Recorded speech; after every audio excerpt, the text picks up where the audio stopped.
बिस्मिल्लाहिर्रहमानिर्रहीम जी। नहायत ही अफसोसनाक वाक़या है जी, बताने लगा हूँ कि डिस्ट्रिक्ट जेल जो नारवल है वहाँ पे शहबाज नामी कैदी की जो है ना उसने खुदकशी कर ली है।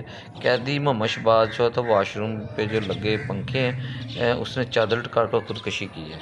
तो कैदी मोहम्मद शहबाज के ऊपर इल्ज़ाम था कि बॉर्डर क्रॉसिंग जुर्म में कैद काट रहा था। पुलिस ने पोस्टमार्टम के बाद लाश को वर्षा के हवाले कर दिया गया। ये ज़राए हैं जी हमारे। तो ये पता चला है कि डिस्ट्रिक्ट जेल में मोहम्मद शहबाज नामी कैदी ने खुदकशी कर ली है। नहायत ही अफसोसनाक वाक़या है जी।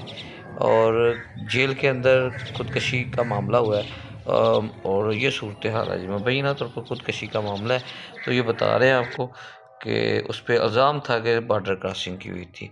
इस वाले से वो गिरफ़्तार था, कैद काट रहा था।